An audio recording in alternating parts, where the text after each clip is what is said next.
नहमदुहु वनुसल्ली वनुसल्लिमु अला रसूलिहिल करीम अम्मा बाद फ़अऊज़ु बिल्लाहि मिनश शैतानिर रजीम बिस्मिल्लाहिर रहमानिर रहीम।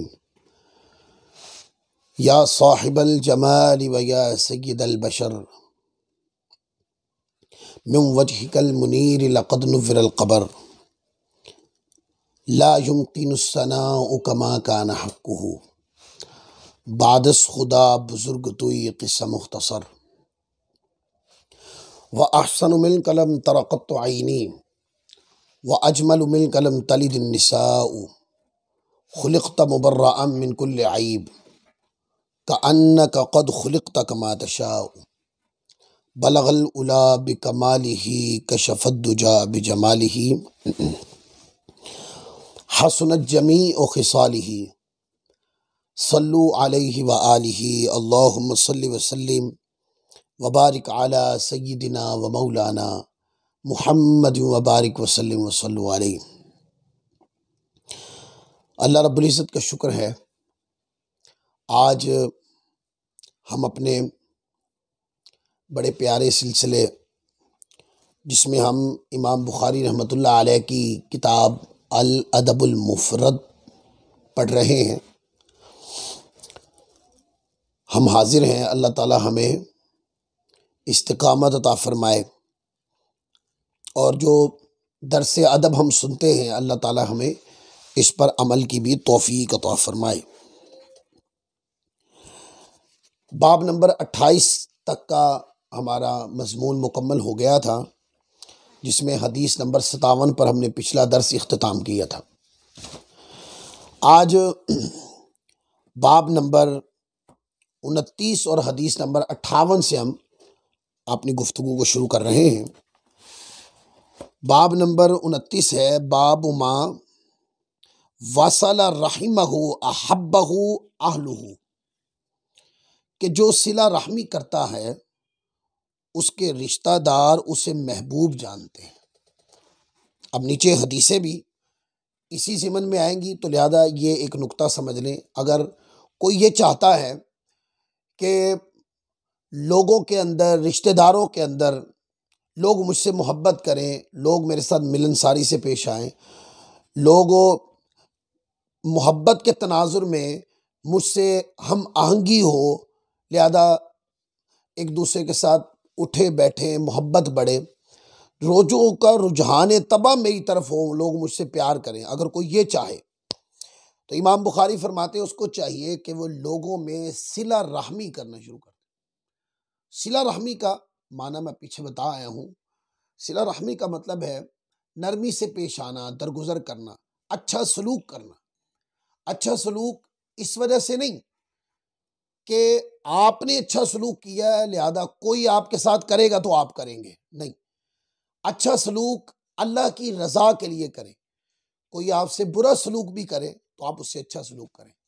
ये आका अलैहिस्सलाम की सुन्नत भी है, ये हुज़ूर अलैहिस्सलाम की सुन्नत कौली भी है, फेली भी है, तकरीरी भी है।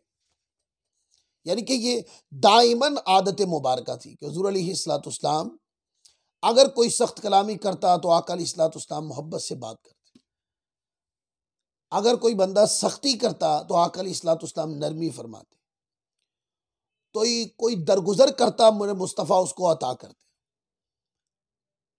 कोई पीछे हटता तो आका अलैहिस्सलाम उसको करीब फरमाते।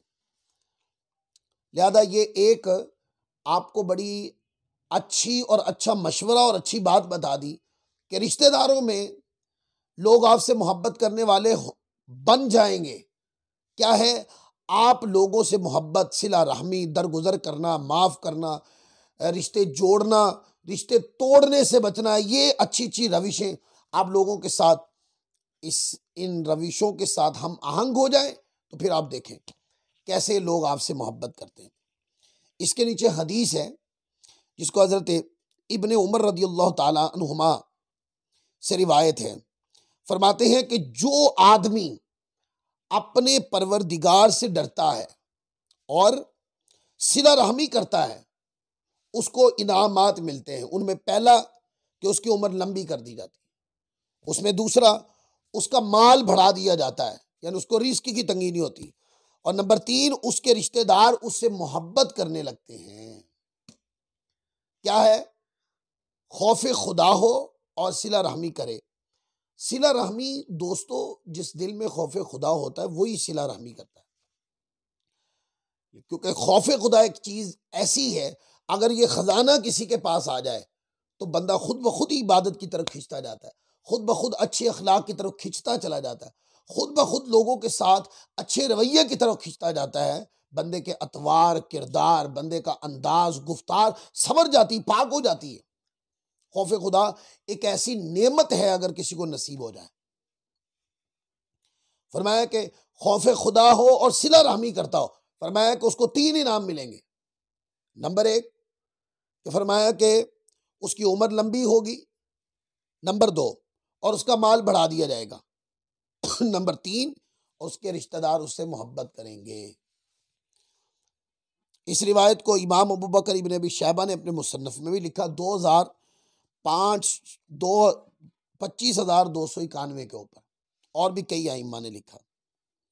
अब हदीस नंबर अल अदबुल मुफरद, हदीस नंबर 59। हदीस नंबर 59 का जो मजमून है वो भी हदीस नंबर 58 के साथ साथ मिलता है। तो वो कहते हैं, हजरत अबू मुखारिक अल आबदी, हजरत अबू मुखारक अल आबदी का बयान है कि इब्ने उमर रदी अल्लाह ताला अन्हुमा ने फरमाया कि जो आदमी अपने परवरदिगार से डरता है और सिला रहमी करता है, उसकी उम्र लंबी कर दी जाती है, उसका रिस्क बढ़ा दिया जाता है, माल बढ़ा दिया जाता है, और उसके रिश्तेदार उससे मोहब्बत करने लगते हैं। इसके बाद बाब नंबर 30 है, और बाब नंबर 30 के अंदर है बाबू बिर्रिल अकरबी फल अकरबी। फरमाया कि दर्जा ब दर्जा रिश्तेदारों से नेक सलूक करने का बयान। अब दर्जा ब दर्जा कैसे? मतलब भी ऐसा नहीं हो सकता कि कोई बंदा हुस्ने सलूक करे, बाहर वालों से तो बड़ा मारूफ हो लोगों में हुस्ने सलूक के एतबार से, और घर में बीवी के साथ, माँ बाप के साथ, बहन भाइयों के साथ जबर और शिद्दत से पेश आता हो, ये हुस्ने सलूक नहीं है। हुस्ने सलूक की इब्तिदा वालिदैन से करें, बहन भाइयों से करें, बीवी से करें, बच्चों से करें। फिर जब ये करीबी रिश्तेदार भुगत जाएं तो फिर बाहर आए, तो फिर बाहर वालों से भी करें, आइज़ा और कारिब आते हैं, उसके बाद फिर गली मोहल्ले में दोस्त अहबाब, बाकी सोसाइटी आती है। ऐसा नहीं होगा कि जो बंदा बाहर तो मारूफ हो कि बड़े नरम मिजाज हैं, बड़े अच्छे हैं, बड़ी गुफ्तगू भी अच्छी करते हैं, लेकिन घर में आके तिरछ मिजाज हैं, घर वालों की इज्जत नहीं करते, वालिदैन के साथ सख्ती से पेश आते हैं। ये हुस्न सलूक नहीं है, ये तो बंदा वईद की सद में आ जाता है। इस तरह नहीं, हुस्न सलूक एक ऐसा खजाना है कि जिसके अंदर दुयाई नहीं होनी चाहिए, इकाई होनी चाहिए। मतलब आप बाहर है या घर, आपकी रविश जिंदगी एक है कि आप हर किसी से हुस्न सलूक से, सिला रहमी से दरगुजर करना, माफ कर देना, छोड़ देना, रिश्ता न तोड़ना और रिश्ता टूटने से बचाना, और अगर कोई दो टूटे हैं तो आपस में जोड़ देना। ये रविश आपकी घर में भी है, बाहर भी है। आप वालिदैन की इज्जत करते हैं, बहन भाइयों की इज्जत करते हैं, अपनी बीवी की इज्जत करते हैं, बच्चों के साथ प्यार और शफकत से पेश आते हैं, और अपने अइज़ा और कारिब की तरफ जब जाते हैं तो यही रविश वहां भी नजर आती है। आप मोहल्ले में दोस्त अहबाब में जाते हैं, ये रविश वहां भी नजर आती है। तो ये होता है दर्जा ब दर्जा। तो जब नेकी को शुरू करें तो अपने घर से पहले शुरू करें, फिर आइज़ा और कारिब की तरफ आए, फिर गरीब मोहल्ला बाकी सोसाइटी की तरफ आए। तो इसके ऊपर इमाम बुखारी रहमतुल्लाह अलैह हदीस नंबर 60 अल अदबुल मुफरद की लाए, और यह हजरत मिक़दाम बिन मादी करीब रदियल्लाहु ताला अन्हो, हजरत मिक़दाम बिन मादी करब तो रिवायत करते हैं कि उन्होंने रसूल पाक सल्लल्लाहु अलैहि वसल्लम को फरमाते हुए सुना कि बेशक अल्लाह ताला तुम्हें तुम्हारी माओं के मुतालिक नेक सलूक करने की वसीयत फरमाता है, हुक्म देता है। और कुरान मजीद में भी है, इम्मा यबलुगन्ना इंदकल किबरा अहदुहुमा औ किलाहुमा फला तकुल लहुमा उफ़्फ़िन वला तनहरहुमा वकुल लहुमा कौलन करीमा। इससे पहले वाले दर्स में भी मैंने इस पर गुफ्तगू की, और माँ बाप के हुकूक के ऊपर पिछले जितने भी दुरूस अब तक आ गए हैं उसके अंदर खास कर माँ बाप के हुकूक के ऊपर गुफ्तगू होती है ये। फरमाया कि अल्लाह वसीयत करता है, हुक्म देता है तुम्हें, और कुरान मजीद में कई मुकाम पर है ये हुक्म। और फिर तुम्हारी माओ के मुतालिक तुम्हें हुक्म देता है, वसीयत करता है, और फिर तुम्हें तुम्हारे बापों के मुतालिक वसीयत करता है, और फिर तुम्हें दर्जा ब दर्जा रिश्तेदारों के साथ हुस्न सलूक करने की वसीयत करता है, यानी हुक्म देता है। तो अब आप देखें मंशा इलाही क्या है, ये नहीं कि आप बाहर करें और घर में ना करें। मंशाए एज़दी और मंशाए रसूल ये है कि बंदे कुरान मजीद को पढ़ें और हदीस पाक को पढ़ें। मफहूम मिलाकर यही बात समझ में आती है कि हुस्न सलूक जो है वो अपने घर से, वालिदैन से शुरू करें, माँ से, बाप से, फिर बहन भाई हैं, बीवी है, बच्चे हैं, उसके बाद आइज़ और क़ारिब आते हैं, फिर सोसाइटी के बाकी तबकात आते हैं। लिहाजा अगर किसी बंदे, कोई बंदा कहे कि मैं हुस्न सलूक करने वाला हूँ और मैं सिला रहमी भी करता हूँ, पर ये सिला रहमी का जो अमल है वो इकाई पर मुश्तमिल नहीं है, दुयाई पर है। माना घर में नजर नहीं आता, बाहर नजर आता है, तो ये अमल नहीं है, ये दिखावा है, ये रियाकारी है। क्योंकि जो बंदा अल्लाह की रजा के लिए अमल करता है वो घर और बाहर में फर्क नहीं करता, बल्कि घर हो या बाहर, वो दोनों जगह एक ही तरह है।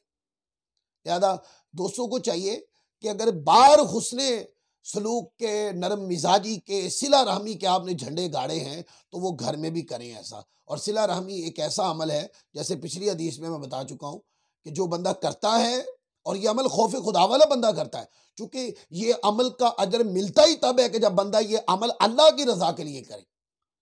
और अगर दुनियावी इज्जत और शोहरत पाने के लिए करे तो रियाकारी है, इसका कोई अजर नहीं है।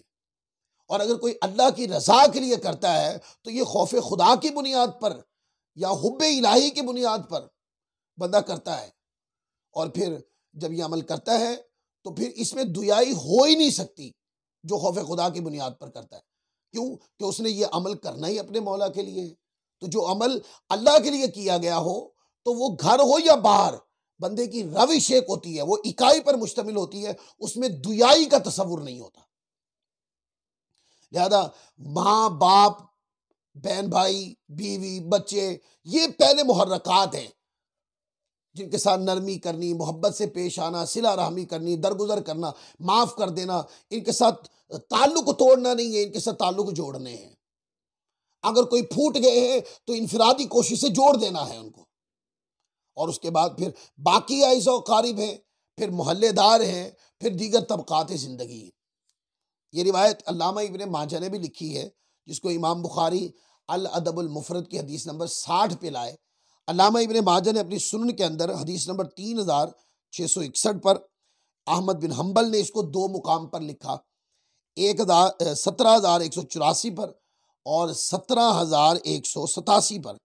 फिर मुस्नद हारिस के अंदर भी 495 पर है, और भी कई, इमाम तबरानी ने भी इसको लिखा, और मुस्नद शामीयीन में भी ये इमाम अहमद बिन हम्बल की में भी आई, और सुननुल कुबरा इमाम बेहकी ने भी इसको लिखा। यानी कसीर मुहद्दिसीन ने इस रिवायत को अपनी किताब में लिखा है।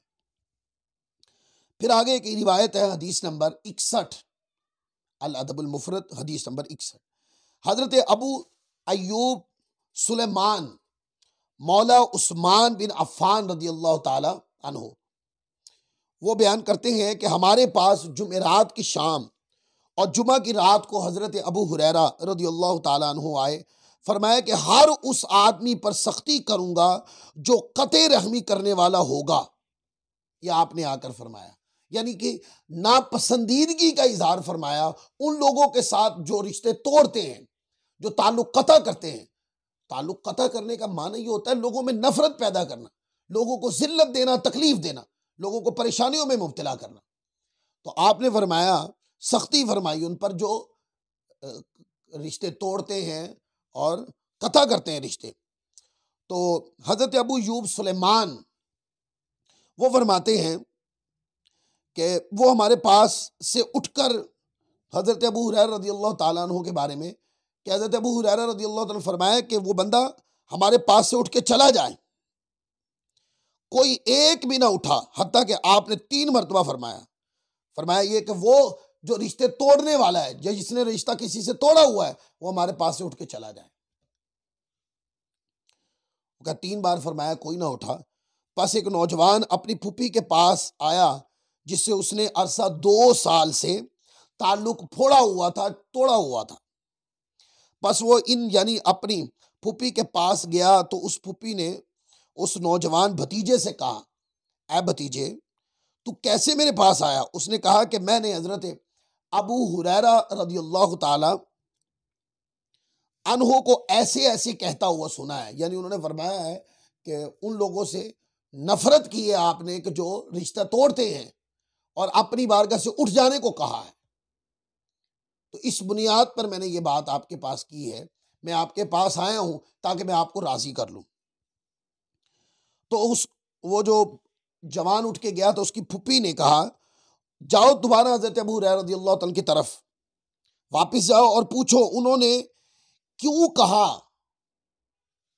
तो उन्होंने हजरत अबू हुरैरा रज़ियल्लाहु तआला को फरमाया कि मैंने, जब वो शख्स हजरत अबू हुरैरा रज़ियल्लाहु तआला अन्हु के पास चला गया तब हजरत अबू हुरैरा रज़ियल्लाहु तआला अन्हु अपनी बात की बुनियाद को बयान फरमा रहे हैं कि मैंने किस बुनियाद पर यह बात फरमाई है।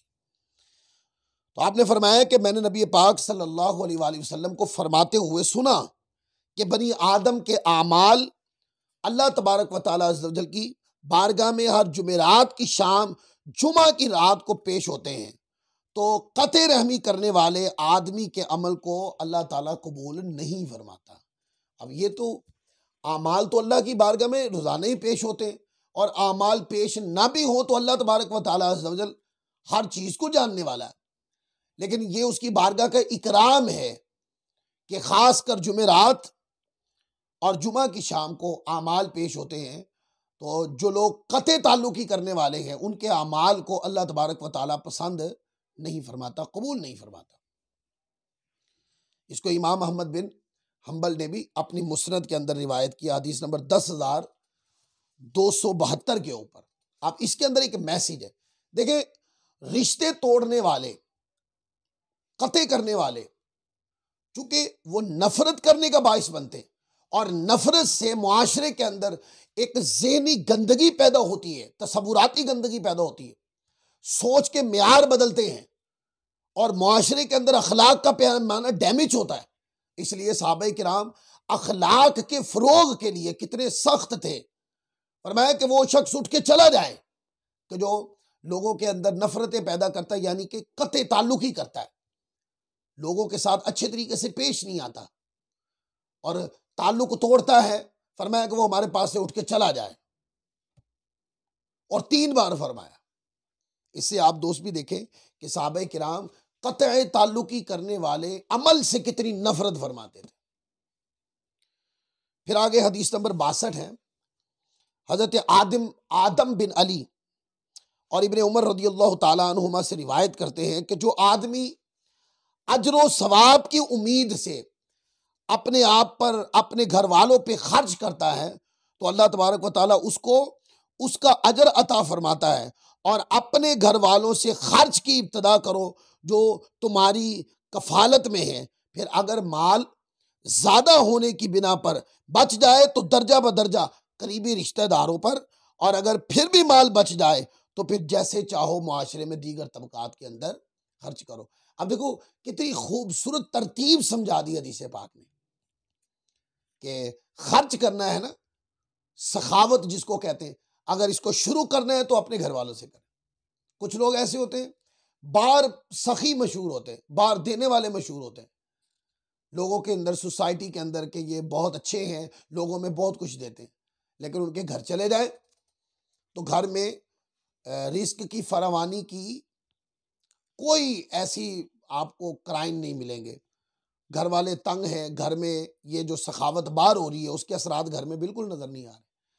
तो उन लोगों को जो बाहर तो सखावत करते घर में नहीं करते, तो वो तो लोगों में शायद वाह करवाने के लिए कर रहे हैं। जिसने अल्लाह की रजा के लिए ये अमल करना है वो तो घर से शुरू करेगा ना, कि हदीस पाक में आ गया, वालिदैन पे खर्च करेगा, बीवी बच्चों पे खर्च करेगा, बहन भाइयों पे खर्च करेगा। और जब देखे कि जरूरत के मुताबिक मैंने इनको फरावानी दे दी है तो फिर वो क्या करे, फिर इनके बाद करीबी ताल्लुकात में देखे क्या कोई जरूरतमंद तो नहीं है, उनकी तरफ बढ़ाए। वो आपके आइज़ो कारिब रिश्तेदार हैं, वो किसी गैर से मांगे, इससे बेहतर यह है कि उनके उनके मांगने से पहले आप उनके हाल-ए-ज़ार की खबर करते हुए इज्जत के साथ उनको पेश करें, तो उनको किसी पराये के आगे हाथ ही नहीं फैलाना पड़ेगा। और उसके बाद अगर बच जाए माल आपके पास, फिर दीगर तबकात में लुटाएं। लिहाजा तरतीब ये होनी चाहिए, पहले घर, फिर घर के बाद फिर उसके बाद करीबी आइज़ा क़ारिब, और तीसरे नंबर के सोसाइटी के दीगर तबकात आते हैं। लिहाजा इसी तरतीब के साथ अपनी खर्च करने की रविश को बरकरार रखें। फिर आगे इमाम बुखारी रहमतुल्लाह अलैह, ये हदीस नंबर 62 हमने पढ़ी। अब आगे हदीस नंबर 63 है, और इसके ऊपर इमाम बुखारी रहमतुल्लाह अलैह ने बाब कायम किया। ये बाब नंबर 31 होगा, यानी 31 होगा। बाब यह है, बाबू ला तंजिलुर रहमतु अला कौमिन फीहिम कातिउर रहिमिन, कि उस कौम पर अल्लाह की रहमत नहीं होती जिसमें कातए रहम हो, यानी कि रहम को कता करने वाले, नरम मिजाजी को, शफकत को, मुस्कुराहट को, मोहब्बत को, प्यार बांटने वाली रविश को जिस कौम में काटने वाले हों उन पर रहम नहीं किया जाता। यानी कि कते ताल्लुकी करने वाले और रहम को कत्ल करने वाले, कता करने वाले, उन पर अल्लाह की रहमत नहीं होती। रहमत किन पर होती है? जो लोगों पे रहमत करते हैं। यानी जो अल्लाह ताला ने आप पर रहमत की, आपको दुनिया की खुशियाँ मिली, रिस्क की फरावानी मिली, ये अल्लाह ताला का करम है आप पर। अब अच्छा अमल क्या है कि जो करम आप पर हुआ आप इसको आगे पहुंचाएं। और अगर कोई बंदा दूसरे लोगों को तंग कर दे तो सोचे इस बात को कि अल्लाह तबारक व तआला अज़्ज़ व जल ने आपको तो फराखी दी है, तो अल्लाह तबारक व तआला अज़्ज़ व जल के उसलूब रिस्क से तो आपको ये सीखना चाहिए कि मुझे अल्लाह ने अता किया, मैं उसके बंदों की तरफ बढ़ाऊं ताकि उसकी रहमतें और हम पर बरसें।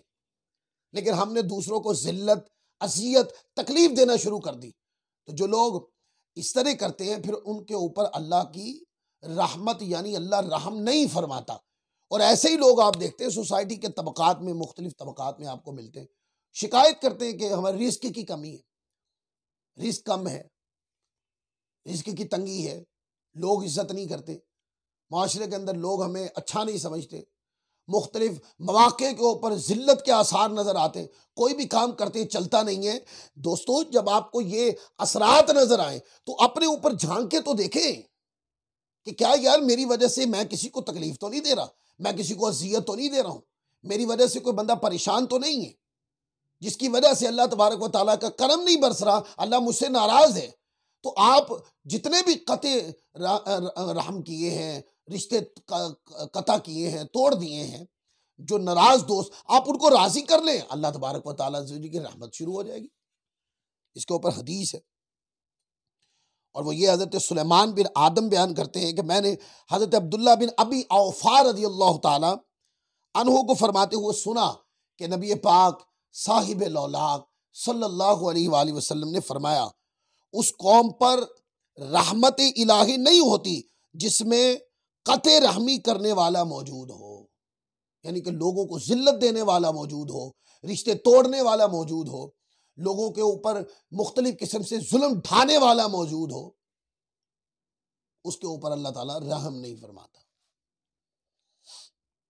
फिर आगे देखें, आगे एक बाब है, ये बाब नंबर 32 है। इसके ऊपर भी इमाम बुखारी रहमतुल्लाह अलैह एक उन्वान कायम किया है, बाबू इसमी कातिइर राहिमी, के कता रहमी करने वाले के गुनाह का बयान। हजरत मोहम्मद बिन जुबैर बिन मुतअम वो रिवायत करते हैं, मुतइम रिवायत करते हैं, ये लफ्ज़ है हजरत मोहम्मद बिन जुबैर बिन मुतइम, ये नाम है पूरा, का बयान है कि उनको हजरत जुबैर बिन मुतइम रज़ियल्लाहु ताला अन्हु ने बयान किया कि उन्होंने रसूलुल्लाह सल्लल्लाहु अलैहि वसल्लम को फरमाते हुए सुना है कि कते रहमी करने वाला जन्नत में नहीं जाएगा, क्योंकि कते रहमी गुनाह है। तो वो ये गुनाह पर मुसिर रहने वाला और इस गुनाह के हो जाने के बाद तौबा की तरफ ना बढ़ने वाला,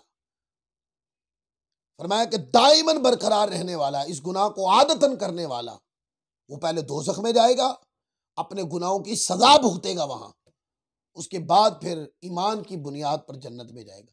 यानी ये कते रहमी करना, रिश्ते तोड़ देना, लोगों में नफरत पैदा करना, लोगों को जिल्लत देना, जुल्म करना, ये ऐसे अमाल हैं कि जब बंदा कर रहा होता है तो वो ये देख ले कि ये अमाल बंदे को दोज़ख की तरफ खींच रहे होते हैं। और अगर कोई बंदा मोहब्बतें बांटने वाला, मुस्कुराहटें बांटने वाला, रिश्ते जोड़ने वाला, नरमी करने वाला, तौबा कबूल करने वाला, माफ कर देने वाला, वो क्या है? ये वो शिआर, आमाल, अंदाज हैं कि जो बंदे को जन्नत की तरफ लेके जाते हैं। इस रिवायत को इमाम बुखारी रहमतुल्लाह अलैह ने भी अपनी सही बुखारी के अंदर रिवायत की, हदीस नंबर 5984 पर। मुस्लिम शरीफ में भी ये रिवायत है, हदीस नंबर 2556 पर। सुनन अबी दाऊद में ये रिवायत है 1696 पर। इमाम तिर्मिज़ी भी सुनन में लाए 1909 पर। और भी कई, मुस्नद मामर में भी है, मुस्नद हुमैदी में भी ये रिवायत है, मुस्नद अहमद बिन हम्बल में भी है, सही इब्न हिब्बान में भी, काफ़ी किताबों में ये रिवायत आइम्मा किराम लाए हैं। तो आज का दर्स जो है वो हम इसी हदीस पाक, हदीस नंबर 64 और बाब नंबर 32 के ऊपर आज का दर्स हम इख्तिताम कर रहे हैं। फिर इंशाल्लाह हम अगले दर्स के साथ फिर हाजिर होंगे। और ये क़त्ए रहमी करने वाले के गुनाह के बयान चल रहे हैं। अगली अहादीस भी कुछ इसी पर मुश्तमिल है, इंशाल्लाह अगले दर्स में वो बयान की जाएंगी। अल्लाह ताला हमें अमल की तौफीक अता फरमाए। वमा अलैना इल्लल बलागुल मुबीन।